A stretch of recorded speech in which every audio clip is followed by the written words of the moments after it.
ఆరాధన వాక్యం ఎక్కడుంది తెలీదు. యోహాను సువార్త 4వ అధ్యాయం 24వ వచనం ఉంది, 83వ పేజీలో ఉంటుందండి. ఎక్కడుంది? ఎక్కడ?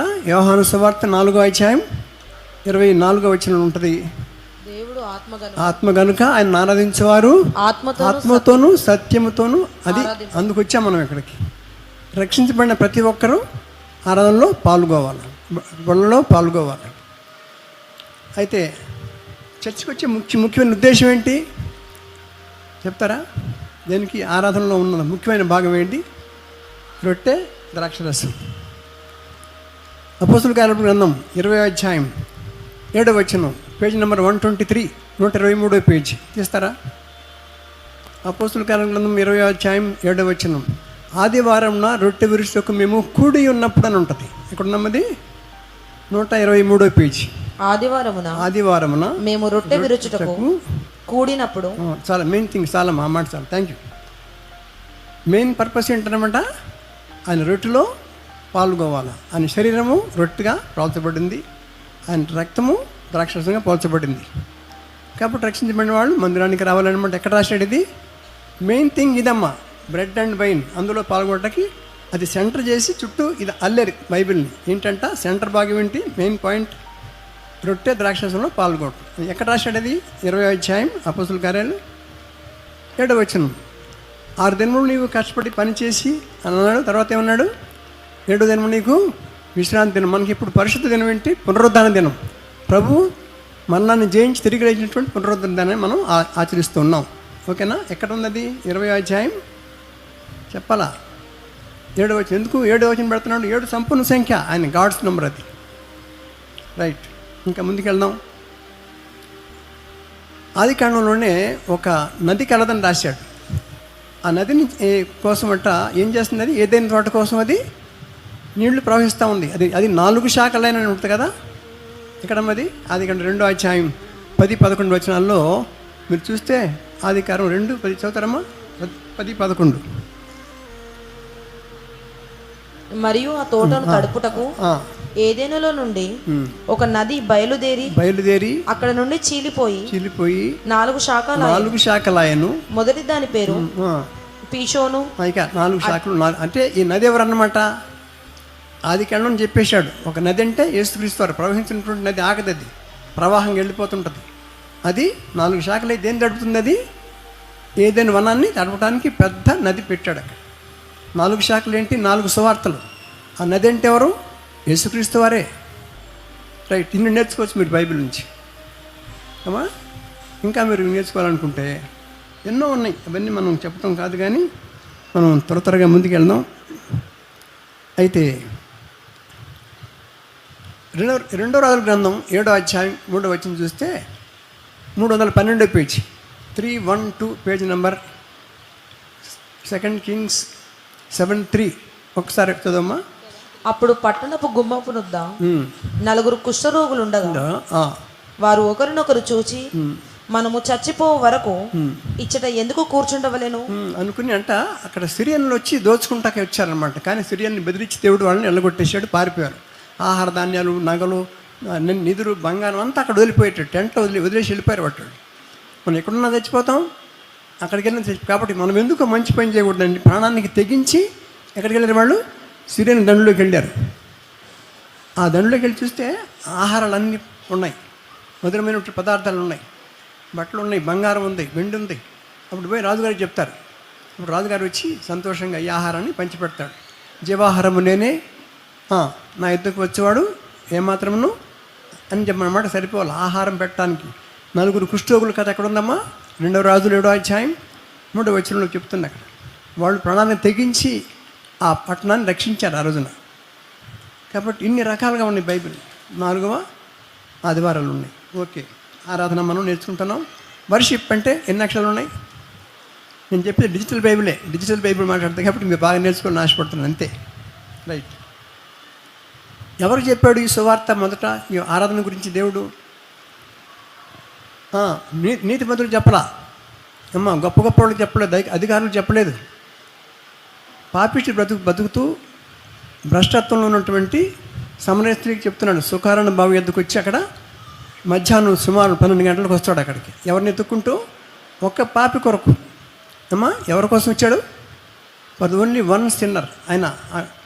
ఆయన నీతిమంతుని పిలవటాన్ని నేను రాలేదు, ఆరోగ్యం ఉన్నవాడికి వైద్యుడు అక్కర్లేదు కదా అన్నాడు. ఎవరి కోసం వచ్చాడమ్మా? పాపుల కోసం. పాపిని ప్రేమిస్తున్నాడు, పాపాన్ని మాత్రమే ద్వేషిస్తున్నాడు ప్రభు. గుర్తుపెట్టుకోండి. ఇక్కడికి వచ్చి ఆమెతో మాట్లాడుతున్నాడు. ఎక్కడ? ఏ అధ్యాయం ఉంటుంది? 4వ అధ్యాయం 24వ వచనంలో ఏ వాక్యం ఉంది మనకి? ఆరాధన వర్తమానం అక్కడే 4:24. దేవుడు ఆత్మ కనుక ఆయనను ఆరాధించేవారు ఆత్మతోనూ సత్యముతోనూ ఆరాధింపవాలి. ఎవరు చెప్పాడు ఈ మాట? నేను జీవజలం ఇస్తానన్నాడు కదా. నేను నుంచి జీవజలం ఇంకెప్పటికీ తరగదమ్మా, మంచిది అని అన్నప్పుడు ఏమన్నాడు? మాకు ఇవ్వు బాబు అని అడిగింది. అప్పుడు ఏమన్నాడు ఆయన ప్రభులు వారు? వెళ్ళి నువ్వు పెనుమిటిని పిలుచుకురమ్మన్నాడు. నాకు పెనుమిటి లేడంటుంది. అప్పుడు ఏమన్నాడు ఆయన? నీకు ఇప్పుడు 5 పెనుమిట్లు ఉన్నారు, ఇప్పుడు ఉన్నవాడు నీవాడు కాదు అంటే 6 అయినాక నెక్స్ట్ నెంబర్ ఎంత? 7వ పెనుమిటి నేనే అని పరిశుద్ధమైనటువంటి వాక్యం ఇది. పరిశుద్ధమైనటువంటి తండ్రి నీకు తండ్రి అవుతాడు అనేటువంటి వాక్యం ఎంతో మనల్ని ఆదరిస్తూ ఉంది. మృష్టి పట్టినటువంటి జీవితం, పాపపు జీవితం, లేవలేని స్థితి, ఇంకా చనిపోతే నరకానికి వెళ్ళిపోయే స్థితి, అటువంటి స్థితిలో ఉన్నటువంటి ఆమెను వెతుక్కుంటూ వచ్చాడంట. సుమారుగా కొన్ని గంటలు నడిచాడంట ఆయన ప్రభుల వారు ఆ టైంకి రావడానికి.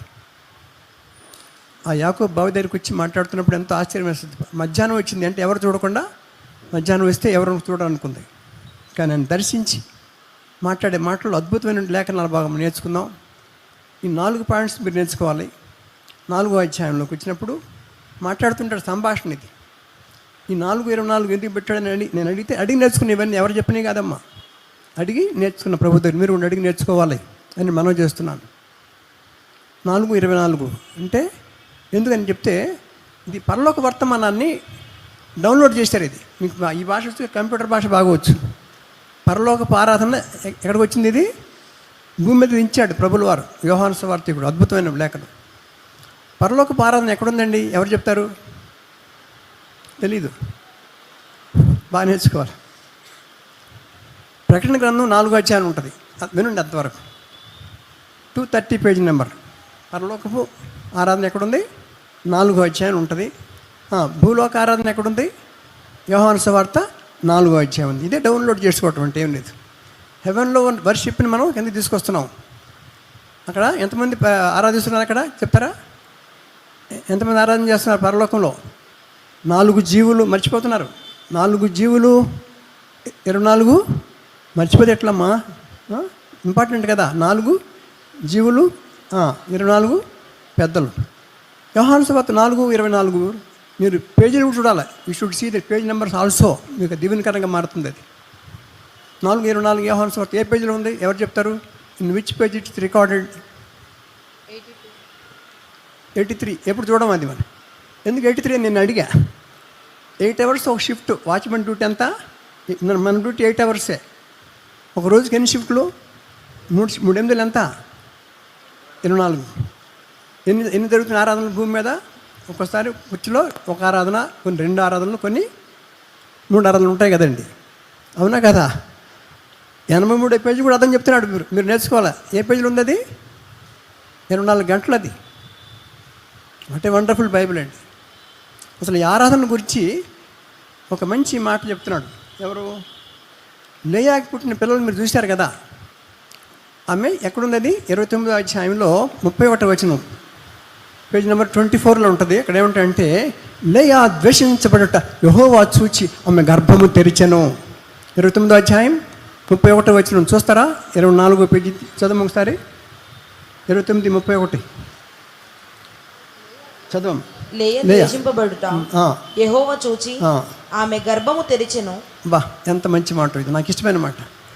ఈ రోజున నువ్వు ఎవరన్నా ద్వేషించబడుతున్నారేమో, అధికారుల వల్ల సతాయిస్తున్నారేమో, మీరేమో ఇబ్బంది పడుతున్నారేమో, మీ యజమానులు బాధపడుతున్నారేమో, లేకపోతే ఇంకా మీ బంధువులు నిన్ను హింసపడుతుంది. కానీ ఆయన ఏమంటున్నాడు? లేయాని ఎవరు ప్రేమించలేదు. జబ్బు కళ్ళగలది. లేయాని అందరూ ద్వేషిస్తున్నారు. యాకోబు లేయాని ద్వేషించాడా? ప్రేమించాడా? ద్వేషించాడా? తప్పు నేర్చుకుపోకండి, బైబుల్ ద్వేషించలా లేయని అలా బోధ చేస్తున్నారు. తప్పుడు బోధలు వినొద్దు అవి. లేయాన్ని ద్వేషించలా. 29వ అధ్యాయం 30వ వచనం చదువు దయచేసి ఫాస్ట్. యాకోబు రాహేలును కూడెను, కూడెనా మరియు అతడు లేయా కంటే రాహేలును బహుగా ప్రేమించి. అంటే లేయా కంటే అన్నాడా, లేయాన్ని ద్వేషించాడు అన్నాడా? లేయా ఇంతవరకు ఏం బోధ చేశారు? ఇంతవరకు చాలామంది, అందరు కాదు. లేయాని ద్వేషించాడని ఒక చర్చలో వింటున్నా. నాకు కనపడద్దు లేయా, నువ్వు జబ్బుకి వెళ్ళదు, నాకు అన్నం పెట్టవద్దు, గెట్ అవుట్ అన్నాడంట. బైబిల్ ఏం చెప్తుంది? లేయా కంటే రాహేలును ఎక్కువగా ప్రేమించి. ద్వేషిస్తే సంసారం చేస్తాడా? సరిగ్గా నేర్చుకున్నాం బైబిల్. తప్పుడు బోధలకు వెళ్ళొద్దు. కంటే అన్న మాటకి బైబిల్ అర్థం ఉంది. 29 నెంబర్ కంటే 30 పెద్దదా చిన్నదా? ఇక్కడ రాశాడు 29 30. అర్థం అది. 29 కంటే 30 పెద్ద. 29 యూనిట్లు ప్రేమిస్తే లే అని రాహేల్ని 30 యూనిట్స్ ప్రేమించాడు. పేదలాడు చెప్పాలి హలో. ఇది బైబిల్. ఏదో ఆషామాషిగా చదవటం కాదు, ధ్యానపూర్వకం చదవాలి. యెహోవా ధర్మశాస్త్రం నందు ఆనందించుచు దివారాత్రము దానిని ధ్యానించువాడు ధన్యుడు. వండర్ఫుల్ వర్డ్స్ బైబిల్లో. కాబట్టి అమ్మ చక్కగా నేర్చుకోవాలి. అక్కడ మీకు 4 విషయాలు చెప్తాడు. అక్కడ 29వ అధ్యాయం 32 నుంచి 35 వరకు. అక్కడ మొదటి పిల్లలకి అంటుంది, రూబేన్ కన్నా ఏమంటుంది? యెహోవా నన్ను చూశాడు అన్నాడు. చూసేదేవుడు అనమాట. ఏమన్నా అక్కడ ఏముంది? అక్కడ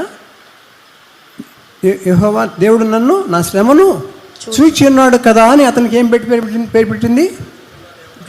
రూబేన్ పెట్టింది. చూసేదేవుడు. తర్వాత నా శ్రమను దేవుడు చూసి, నా శ్రమను గురించి ఆయన విన్నాడు కదా అన్నది. ఏం పెట్టాడు పేరు? షిమ్యోను. వినేదేవుడు షిమ్యోను, చూసేదేవుడు రూబేను. ఇక నా పనిమిటి ఇంకా ఏమన్నాడు? 3వ మాట, నాతో హత్తుకుని. అంటే చూసేదేవుడు రూబేను, వినేదేవుడు షిమ్యోను, ఇంకా నాకు పర్వాలేదు, నన్ను హత్తుకుంటాడు కదా అని చెప్పేసి 3వ కొడుకు పుట్టగానే లేవి అందట. లేవి అంటే అర్థం ఏంటమ్మా? హత్తుకొనుట. ప్రభుని మనం హత్తుకోవాలి, ప్రభు మనల్ని హత్తుకుంటాడు. అద్భుతమైన లేఖనం. 3 కనతాయి. చెప్పండి 3. ఫస్ట్ పర్సన్ రూబేను, 2 షిమ్యోను, 3 లేవి. ఇక 4వ కొడుకు పుట్టేటప్పటికి యోధా పుట్టాకంటది, నా యొక్క సంసారం సెటిల్ అయిపోయింది, ఇక నాకు భూలోకమైన ఆశలు నాకు లేవేక.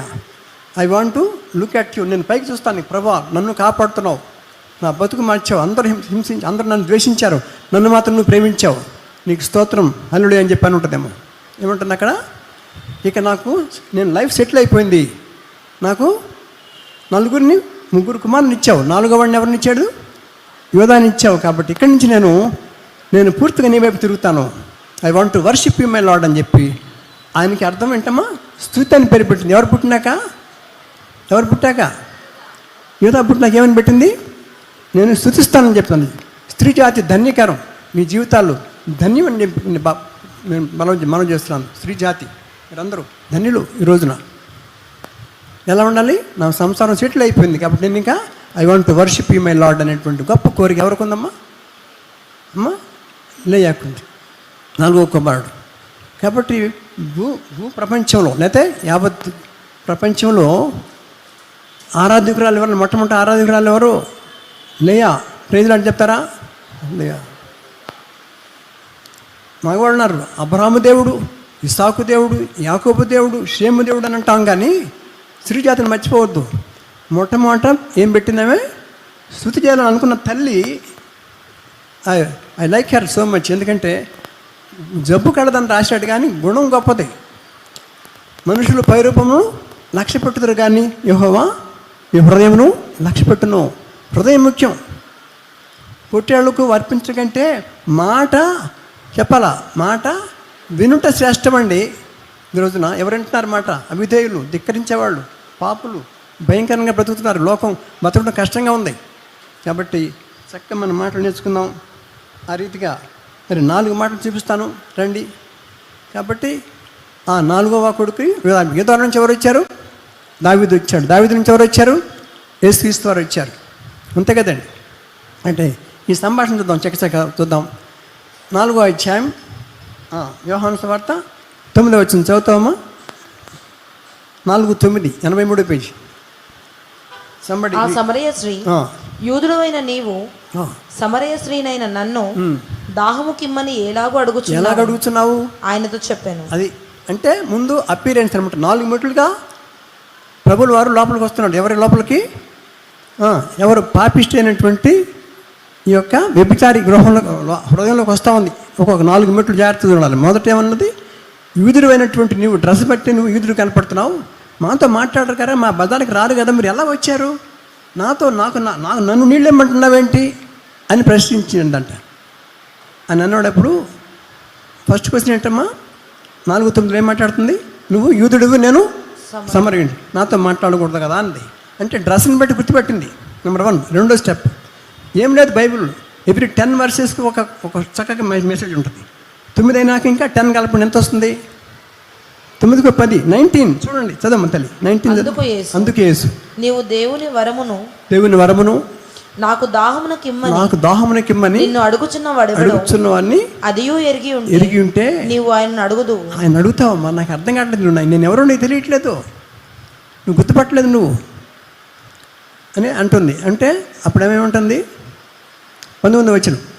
అప్పుడు ఆ స్త్రీ, అయ్యా ఈ బావి లోతైనది. 4 కాదమ్మా, 4:19.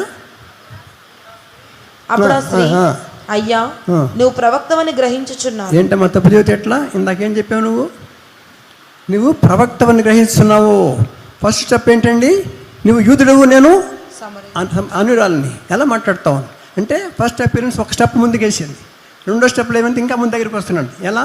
ఏమంది? ఇప్పుడు నువ్వు నా బతుకని చెప్పావు కదా, 5 పెనిమిట్లు ఉన్నారు, ఇప్పుడున్నవాడు నీ వాడు కాదని చెప్పి అన్నప్పటికీ భయం వేసిపోయింది. నా బతుకంతా చెప్పేస్తానని చెప్పేసి ఏమందమ్మా? నువ్వు ఒక ప్రవక్తవే అని చెప్పి. నువ్వు రెండో మెట్టు. మొదట యూదుడివి, నేను అనురాలు. నువ్వు రెండోది నువ్వు ప్రవక్తవే అని చెప్పి సర్టిఫికేట్ ఇచ్చేసింది. థర్డ్ స్టెప్ ఇంకో 10 కలపండి. 19 + 10 ఎంత వస్తుంది? అంత డిజిటల్ కోడ్ ఇదంతా నేర్చుకోండి బాగా. 29వ వచనం ఏం మాట్లాడుతుంది? చదవమ్మా. మీరు వచ్చి నేను చేసినవన్నీ నాతో చెప్పిన మనుషుని చూడండి, ఈయన క్రీస్తు కాడా. ప్రైజ్ లార్డ్ చెప్పండి. హల్లెలూయా. ఒక భ్రష్టురాలు అంట మనకు పరిచయం చేస్తున్నావా? నా బతుకంతా చెప్పినటువంటి, నేను చేసిన పాపాలు అనేటువంటిని బాహాటంగా నాకు చెప్పినటువంటి ఈయన క్రీస్తు కాడా అని చెప్పి. ఎంత ధన్యతండి స్త్రీ జాతి. వండర్ఫుల్ వర్సెస్ ఇవన్నీ.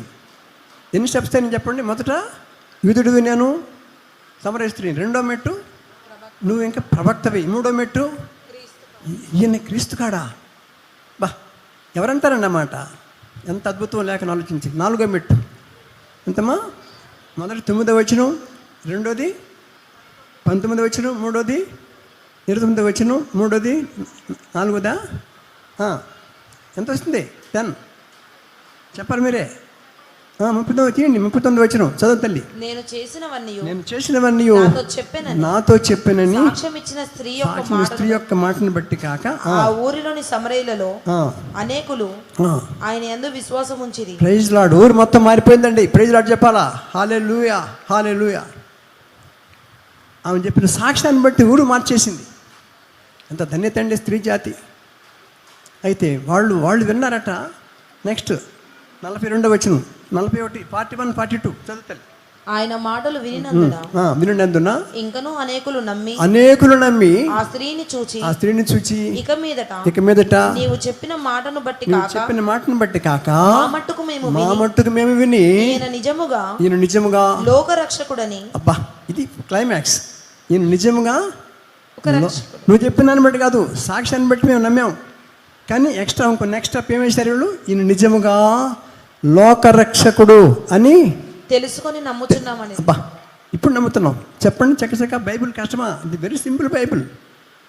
చెప్పండి 3 మెట్లు. మొదటిది ఏమన్నామా? నువ్వు యూదుడివి, నేను అనురాల్ని.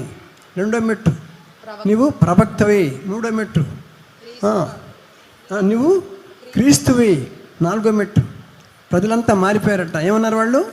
నువ్వు చెప్పిన మాట బట్టి కాదమ్మా, మా మట్టుకు మేము విని నమ్ముతున్నాం. ఊరు మొత్తం మారిపోయింది. పైగా లోకరక్షకుడు అనమాట. ఎంత గొప్పదమ్మా. ఎక్కడ రాశాడితే లోకరక్షకుడు అని? అమ్మా 4వ అధ్యాయం 42. ఎన్నో వచనం? 42. ఎందుకు రాశాడు తెలీదు. ఎన్నో తరంలో వచ్చాడు యేసుక్రీస్తు వారు భూమి మీదకి తెలీదు. 42వ తరం. 1:17 మత్తయి సువార్త. త్వరగా ఫాస్ట్. ఇట్లు అబ్రహాము మొదలుకొని దావీదు వరకు తరములన్నీ 14 తరములు దావీదు నుంచి దావీదు మొదలుకొని యూదులు బబులోను కొనుపోబడిన కాలము వరకు 14 తరములు బబులోను కొనుపోబడినది మొదలుకొని క్రీస్తు వరకు 14 తరములు. ఎన్ని తరాలు? 3-14 చెప్పరేమా? 14 14 ఎంత? 42కి రావాలి అక్కడ. యోబు గ్రంథంలో యోబు అన్నాడు, నా విమోచకుడు సజీవుడు, నేను చూస్తాను భూమి మీద అని చెప్పి అన్నాడు. ఎన్ని అధ్యాయాలు రాశాడు యోబు గ్రంథం? తెలీదు. ఎన్ని అధ్యాయాలు? 42 అధ్యాయాలు ఉండాలి. డిస్కషన్ అంతా గొడవ పెట్టారు. ఇంత పాపం చేసే యోబు, అందుకే నువ్వు ఇట్లా జరిగింది 10 మంది చచ్చిపోవటం ఏంటయా అని చెప్పి అతన్ని ఇబ్బంది పెట్టారు, సతాయించారు. బంధువులు స్నేహితులు దూరం అయిపోయారు. కానీ ఆయన విశ్వాసం విడిచిపెట్టలేదు. దేవుని నామానికి మేము కలుగును గాక. అలాగే మనం విశ్వాసం బలంగా ఉండాలి, ఆత్మీయంగా బలపడాలి. మనం మన కుటుంబాలు పిల్లలు రక్షణ పొంది ఉండాలి అనే విషయం జ్ఞాపకం చేస్తున్నాను. ఎక్కడ చూశాడు? యోబు చూశాడు. యోబు యేసుక్రీస్తుని చూశాడండి. 42వ అధ్యాయం 10వ వచనం చూస్తారా? 42:10. మరియు యోబు తన స్నేహితుల నిమిత్తము ప్రార్థన చేయగా యెహోవా అతని క్షేమస్థితిని 42 అతనికి దయచేసి. వద్దులే, మన త్వరగా అదే పెద్దాం, మనం టైం దగ్గరికి వస్తుంది కాబట్టి. 42 అధ్యాయం అందుకు రాశాడు. అయితే పరలోకంలో ఏం చేశారు? 4 జీవులు 24 పెద్దలు. చూద్దామండి, అది చూద్దాం ఎక్కడుందో. 4వ అధ్యాయం ప్రకటన గ్రంథం 4వ అధ్యాయం చదువుతారా? 4వ అధ్యాయం 11 వచ్చింది, చదువుకుందామండి. ఆ 24 పెద్దలు సింహాసనమునందు ఆసీనుడై యుండువాని ఎదుట సాగిలపడి యుగయుగములు జీవించుచున్న వానికి నమస్కారం చేయమని చెప్పి, ప్రభువా మా దేవా నీవు సమస్తమును సృజించావు, నీ చిత్తమును బట్టి అవి ఉండెను, దాన్ని బట్టి సృష్టింపబడిన గనుక నీవే మహిమ ఘనత ప్రభావములు పొందనర్హుడవని చెప్పుచు తమ కిరీటములను ఆ సింహాసనము ఎదుట వేసిరి. అది ఎంత అద్భుతం! ఎక్కడ రాసడం? 4:11. సింహాసనం తీసి అక్కడ ముద్దు పెట్టారంటే అంత వర్షిప్ చేస్తున్నారు. అబ్రాహాము ఏం చేసాడు? దేవుడిని చూసి ఆమె సాగిలపడి అని అంటాడు. రూత్ ఏం చేసింది? ఆమె సాగిలపడి తల వంచుకొని, ఏమి తెలిసి పరదేశిని నన్ను నా యందు లక్ష్యం ఉంచినట్టు నీకు కటాక్షము కలిగను. 2:10 రూతు గ్రంథం. సాగిలపడ్డారు అందరూ. జ్ఞానులు సాగిలపడ్డారు. అబ్రాహాము సాగిలపడ్డాడు. అమ్మా, అందరూ దేవుని ఎదుట సాగిలపడాల్సిందే. జ్ఞానులు సాగిలపడ్డారు. ఏం చేశారు వాళ్ళు? సాగిలపడి ఆ శిశువును ఆయనను ఆరాధించిరి అనే మాట చెప్తున్నాం. ఏ వండర్ఫుల్ గాడ్ అండి. అయితే 4:11. నెక్స్ట్ ఇది ఎంతమంది ఆరాధించారు ఇక్కడ? 4 జీవులు 24 పెద్దలు ఆరాధించారు. రైట్. 5వ అధ్యాయం 11-12కి వెళ్దాం. నెక్స్ట్ లెవెల్ పెరుగుతుంది మళ్ళా. మరియు నేను చూడగా సింహాసనమును జీవులను పెద్దలను ఆవరించి ఉన్న అనేక దూతల స్వరము వినబడెను. అంటే ఎక్స్ట్రా ఏమొచ్చింది ఇక్కడ 5వ అధ్యాయంలో? 4 జీవులు 24 పెద్దలు కాకుండా ఆవరించినటువంటి స్థితులు ఎవరు వచ్చారట? నెక్స్ట్ ఎవరెవరు వచ్చారు? చదువమ్మ తర్వాత. వారి లెక్క కోట్ల కొలదిగా ఉండెను. కోట్ల కొలది ఎవరు? వారు వధింపబడిన గొర్రె పిల్ల శక్తియు ఐశ్వర్యమును జ్ఞానమును బలమును ఘనతయు మహిమకు స్తోత్రము పొందనర్హుడని గొప్ప స్వరముతో చెప్పుచుండిరి. స్వరముతో ఒకే స్వరం, ఒకే ఆత్మ, ఒకే ప్రభు, ఒకే నడిపింపు, ఒకే వాయిస్ అట. ఈ 2 వాక్యాలు చూస్తే నాకు ఆశ్చర్యం వస్తుంది. చెప్పండి తేడా ఏంటి? 4:11కి 5:12కి. 4:11లోనేమో 4 జీవులు 24 పెద్దలు. ఒక జీవికి ఎన్ని రెక్కలు ఉన్నాయి? 6 రెక్కలు. 4 ఆరులు ఎంత? అంతే. యోహాను సువార్త ఎక్కడ రాస్తున్నాడు? 4వ అధ్యాయం. ఎందుకు రాశాడు? జీవికి 6 రెక్కలు కాబట్టి 24 రావాలా. ఇదంతా డిజిటల్ కోడ్. ఇది చక్కగా నేర్చుకోవాలి. ఎక్కడ దొరకవు, ఎక్కడ ఏ చర్చలో దొరకవు మీకు ఈ మ్యాటర్. మనం ధన్యులం. మన సంఘం ధన్యమైన సంఘం, మంచి సేవకులు అనుకున్నారు. కాబట్టి చెప్పండి, ఈజీనా కష్టమా బైబిల్? యోహాను సువార్త 4వ సువార్త అది. అమ్మ, ఒక జీవికి ఎన్ని ఉన్నాయి? ఆరేసి రెక్కలు 4 ఆరులు ఎంత 24 రెక్కలు రావడం కోసమే 424 పెట్టాడు. నేర్చుకోండి. రెండో మాట ఏంటంటే ఏ పేజీకి వచ్చింది? అది 83వ పేజీకి వచ్చింది. 8 ఎంత 24 గంటలు అంతే నేర్చుకోవడానికి. అయితే ఈ యొక్క వాయిస్ ఏంటంటే మధురంగా ఉంది. ఒకే వాయిస్తో మాట్లాడుతున్నారు. ఈ యొక్క కోడ్ చెప్తున్నాను. మొదట 4వ అధ్యాయం 11వ వచనంలో ఏం చేసినాడు? గొప్ప స్వరంతో వాళ్ళు ఆరాధించారు. 4:11. ఈ 11కి 4కి గ్యాప్ ఎంత ఉందండి చెప్తారా? 11 - 4 చెప్పాలా? అటు చూడొద్దులండి. ఇక్కడ అమ్మా ఎంత? 7. ఎందుకని? సంపూర్ణ సంఖ్య. స్వరానికి ఎన్ని కార్డ్స్ ఉంటాయి? వోకల్ కార్డ్స్ ఎన్ని? సా రి గమ పదని 7 ఉంటాయి. 7 రావాలా, స్వరం రావాలా. 5, 12కి అదే తేడా. 12 - 5 ఎన్ని వస్తుంది? 7 కార్డ్స్ వాయిస్ అండి ఇది, గమనించాలి. కాబట్టి ఎంత గొప్ప ధన్యత మనకుంది. అయితే ఏమని ఆరాధించాలి మనం చెప్పండి? ఆయన మన కోసం రక్తం ఇచ్చి మనల్ని కొన్నాడు. ఎందుకు ఆరాధించాలా? మనల్ని విమోచించాడు, మనల్ని రక్షించుకున్నాడు, మనల్ని కాపాడుతున్నాడు. ఒక మాట కొరింథీ పత్రికలో 1వ అధ్యాయం 31వ వచనం మాట్లాడుతుంది. మనం చదువుతావా? 4 మాటలు ఉన్నాయి ఇక్కడ, నేను చదువుతాను. ఆయన జ్ఞానము చివరికి ఉంది, ఆఖరి మాట 147 పేజీలో. ఆయన అంటే మన జ్ఞానము అన్నాడు మొదటి మాట. రెండవది నీతియు, మూడవది పరిశుద్ధతయు, 4వది విమోచనం ఆయన అని చెప్పాడు. ఎన్ని క్వాలిటీస్ ఉన్నాయి? ఇవన్నీ ఎవరి క్వాలిటీస్ ఇవి? ప్రభువైన యేసుక్రీస్తు వారి యొక్క లక్షణాలు. చెప్పండి 4 మాటలు నాకు. మొదటిది ఆయనే జ్ఞానము, ఆయనే నీతి, ఆయనే పరిశుద్ధత, ఆయనే విమోచన అన్నాడు. అయితే ఎందుకు ఆరాధించాలా? నశించిన దాన్ని వెతికి రక్షించే ఒక మనిషి కుమారుడు ఈ లోకానికి వచ్చినందుకు మనం స్తుతించాలి, ఆరాధించాలి. అలాగే తండ్రి సింహాసనాన్ని విడిచిపెట్టి పాపలోకానికి వచ్చి నన్ను విమోచించి తన రక్తంతో కడిగి శుద్ధీకరించి పవిత్రపరిచి బాగు చేసి సంగమించి సహవాసించినందుకు మనం ఆయనకు ఆరాధించాలా. ఇంకా ఆయన మనల్ని కన్నందుకు స్తుతించాలా, ఆయన మనల్ని కొన్నందుకు స్తుతించాలా. ఇంకేం చేస్తారు? ఆయన మన నిరీక్షణ ఇచ్చాడు. నిరీక్షణ లేని ఇతరుల వల్లే మనం దుఃఖపడకూడదని చెప్పి రాసుకొచ్చాడు. ఇంకేమన్నాడమ్మా?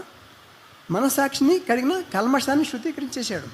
ఇంకా మునుపు పాపైనటువంటి మనల్ని పరిశుద్ధపరిచాడు. ఇంకా నన్ను కడిగాడు, మనకు సంఘం ఇచ్చాడు, సహవాసం ఇచ్చాడు, మనం విమోచించి మనల్ని తన నూతన సృష్టిగా మార్చేసి పరలోకాన్ని వారసులు చేశాడు. ఎప్పుడు వస్తాడో తెలీదు, కనుక ఆఖరిగా మనకు వచ్చేసాం. కాబట్టి ఇలాంటి మాటలతో మనం, ఆ మాటలు అద్భుతమైన మాటలు. ఆయన ఏమన్నాడు? దేవుని యొక్క 5, 11, 12 ఏముంటుందంటే వధింపబడిన గొర్రె. ఎవరైనా వధింపబడిన గొర్రె ఏం చేస్తున్నట్ట?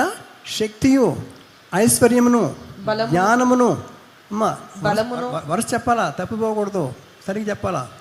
వధింపబడిన సరిగ్గా చెప్పండి. వధింపబడిన యొక్క గొర్రె. మొదటిది గొర్రె పిల్ల. శక్తియు, ఐశ్వర్యమును, జ్ఞానమును, బలమును, ఘనతయు, మహిమయు, స్తోత్రం పొంద అర్హుడని గొప్ప స్వరంతో చెప్పు. ఎన్ని మాటలు వచ్చినవి లెక్క పెట్టండి. శక్తి నెంబర్ 2, ఐశ్వర్యము 3, జ్ఞానము 4, బలము 5, ఘనత 6, మహిమ 7, స్తోత్రం పొంద. ఎన్ని పాయింట్స్ వచ్చినామా? 7 రావాలి. అంతా బ్యూటిఫుల్ బైబిల్. అలా ఆరాధించారంట. అటువంటి ఆరాధనలో మనం పాల్గొపోతున్నాం. ఆఖరికి ఒక మాట చెప్తాను. ఏమంటాయంటే ఇంక మన టైం అయిపోతుంది కాబట్టి 10:35 త్వరగా. ఏది 10:30? అపోస్తుల కార్యాలు 10:35 112 పేజీలో ఉంటుంది. అది ఏముంటాయంటే 10:35 తీస్తారా? ఎక్కడ ఏముంటుందంటే ప్రతి జనములో, నేను చదువుతానేమో. ప్రతి జనములోనూ అలా ప్రపంచంలో చాలా జనాలు ఉన్నాయి, అన్ని భాషలు, దేశాలు ఉన్నాయి. దేవుడు ఎంత బాగా మాట్లాడుతుంటే ప్రతి జనములోనూ ఏం చేస్తాడంట?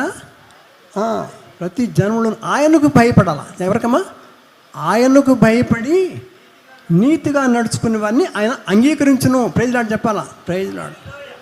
ప్రతి జన్మలో ఏ క్యాస్ట్ అయినా, ఏ రంగు అయినా, తెల్లవాడ నల్లవాడ కాదు, ఏ కులమోడు కాదు, north India, south India, America, England, ఇంకా రకరకాల దేశాలు ఏం మాట్లాడట్లా. అన్నింటిలో ప్రతి జన్మలోనూ ఆయనకు భయపడాలా. ఆయనకు భయపడి ఎలా నడవాలమ్మా?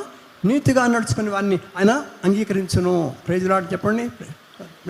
కాబట్టి ఈ వాక్యాలు మనసులో భద్రపరుచుకొని వాక్యానుసారం జీవిద్దాం, దేవుణ్ణి ఆరాధిద్దాం. Thank you very much. God bless you.